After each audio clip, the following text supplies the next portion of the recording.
It's hard for me to avoid, but I finally did the thing.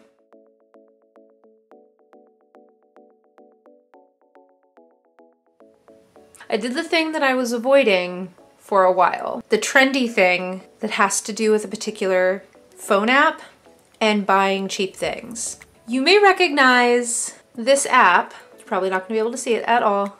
So I downloaded the app and I bought art supplies from Wish. I didn't buy just any art supplies.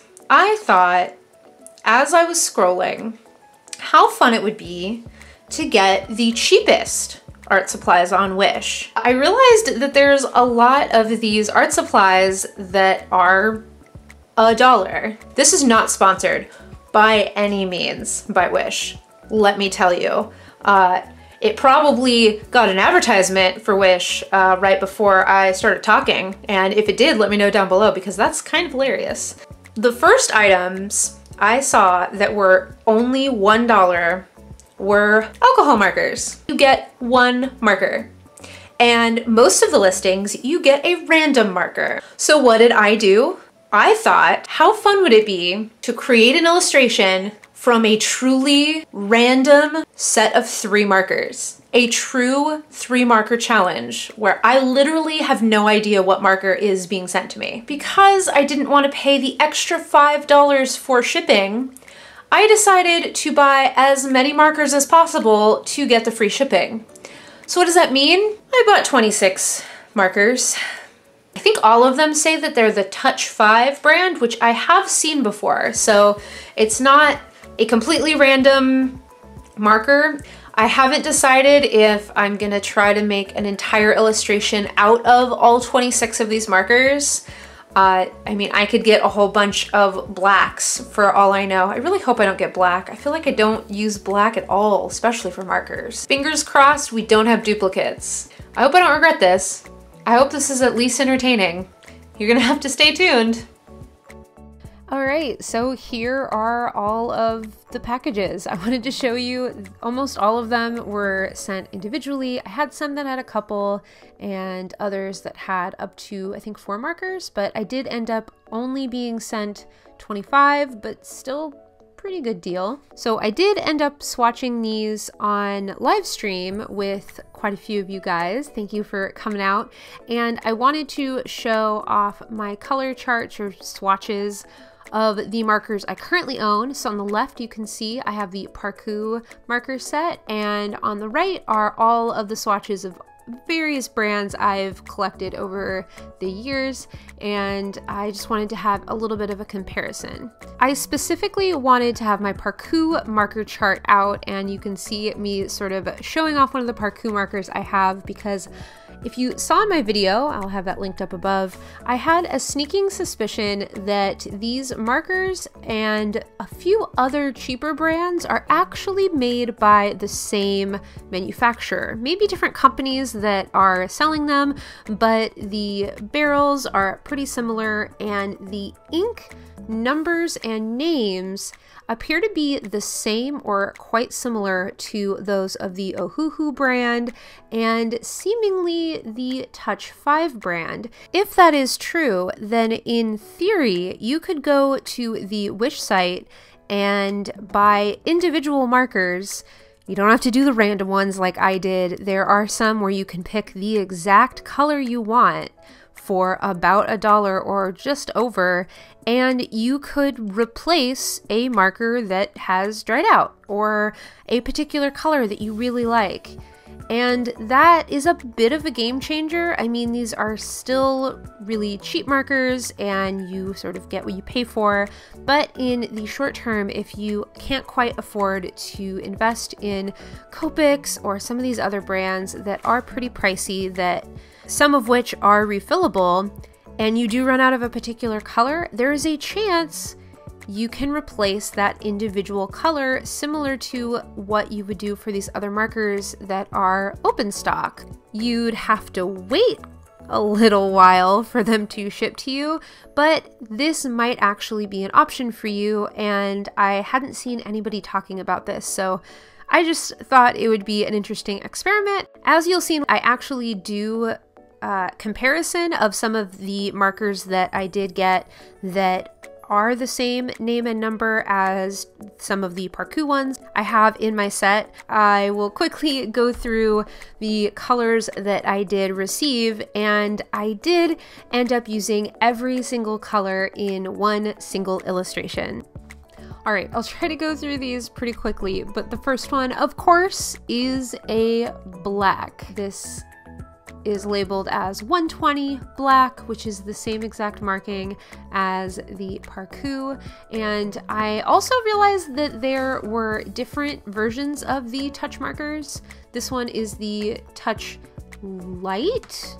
I'm assuming it's light or lit, L-I-I-T. All but one marker were some version of the touch markers.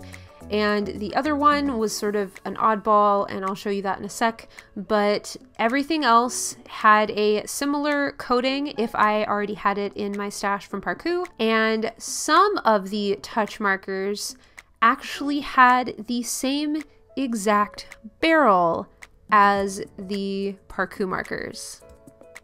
So that first marker was black. The second one I got was a yellow. Then I got a cool gray. I did end up opening them right when I got them just to make sure that they weren't other things that I had ordered from Wish, but I tried my hardest to be surprised when I did open them for the live stream. Fourth there you see I got an orange. Then we got a scarlet or red, warmer red. And so far I was a little concerned with how this color palette was going, since these were all colors that I typically don't really use, so yeah.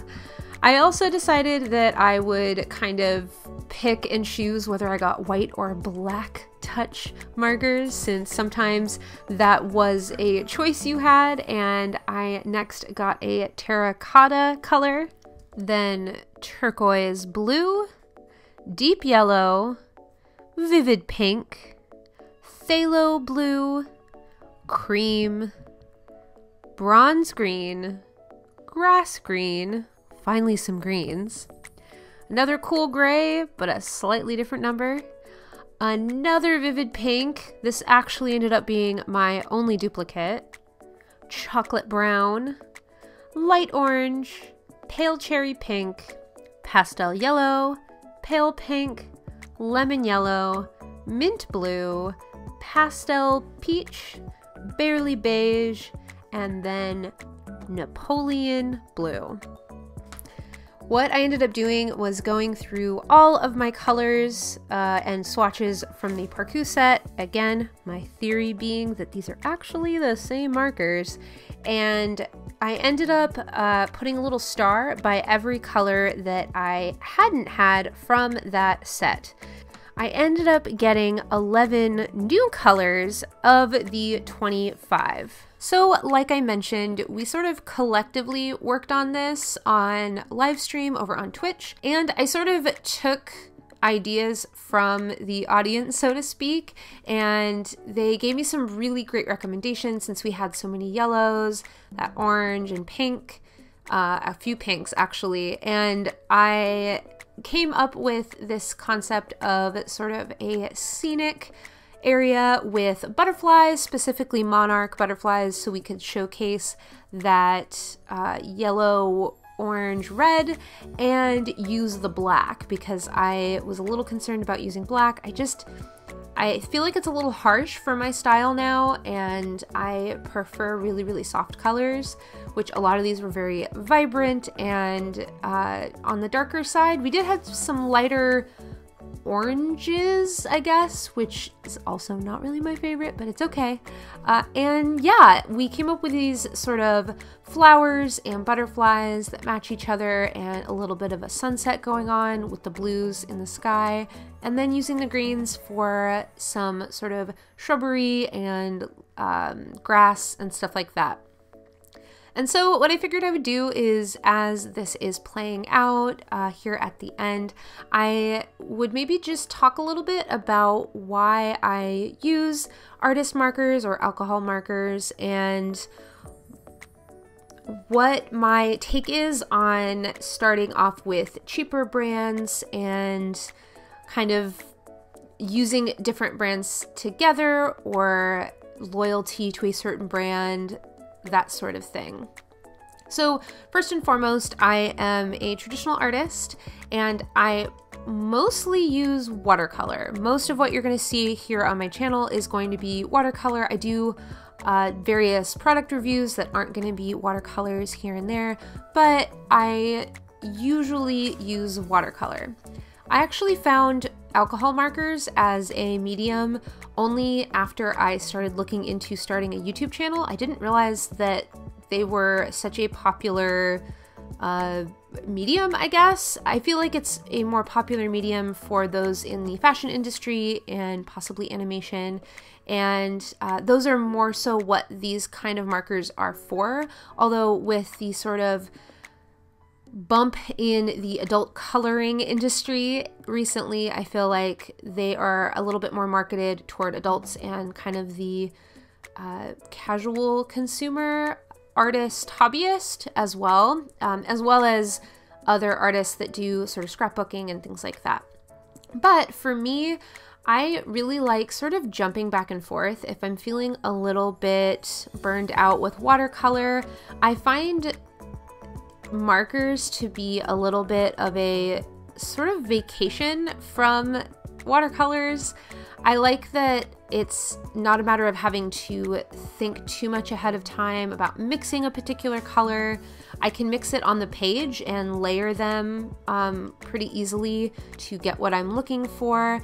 And I just sort of enjoy the convenience of having the color right there. I can just put it down just right out of the barrel, or I can layer it and make different effects and things like that. And I've mentioned this before, I do use markers I think a little bit differently than other people do, the way I blend them, and it's probably a little bit similar to how I use watercolor, but that's sort of another video for a different time.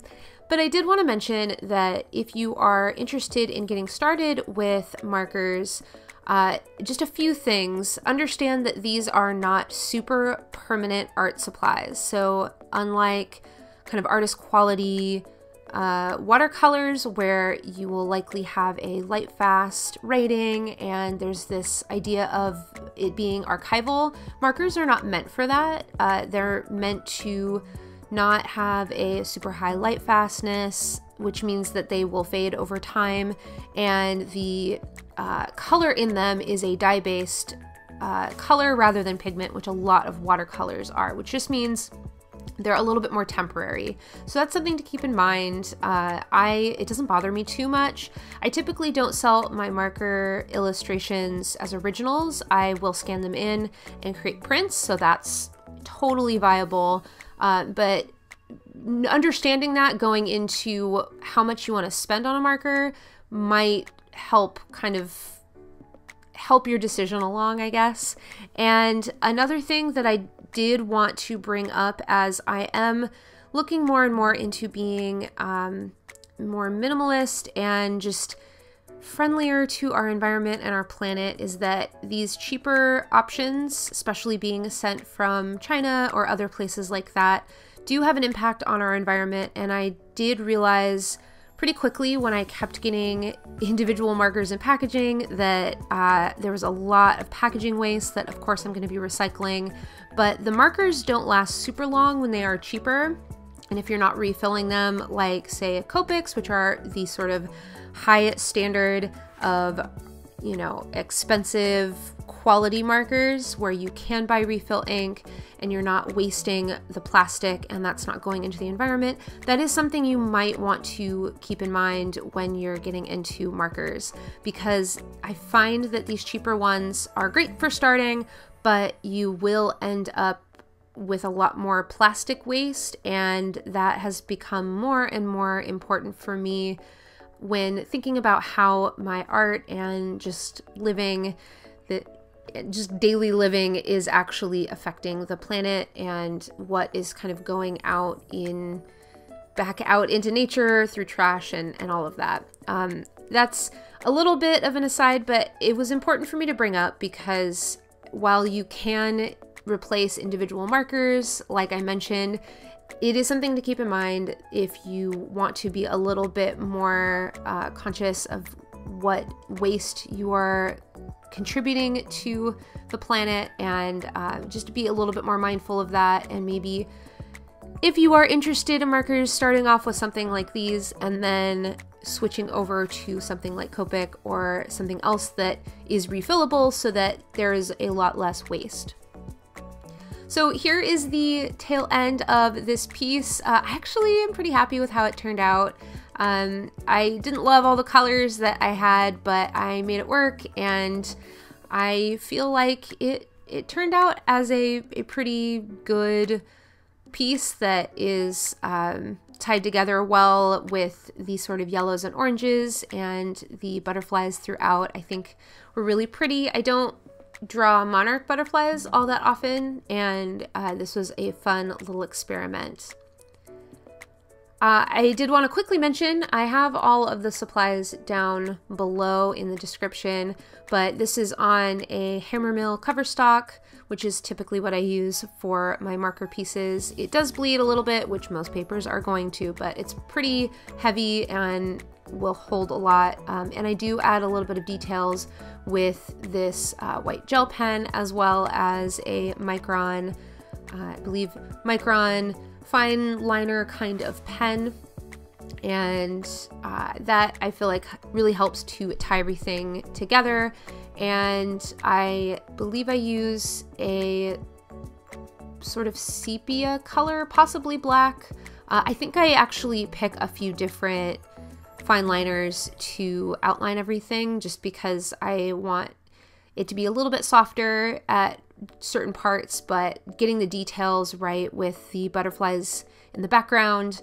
I couldn't use my markers for that because they are just a bullet tip, and that's typically what you're going to find with a cheaper marker, is a chisel on one side and a bullet nib, which is not going to have too fine a point, and it's not going to be a very flexible nib. So I think it's fairly useful for kind of general drawing, but if you realize you like a paintbrush or things like that, it's a lot easier to use a brush nib.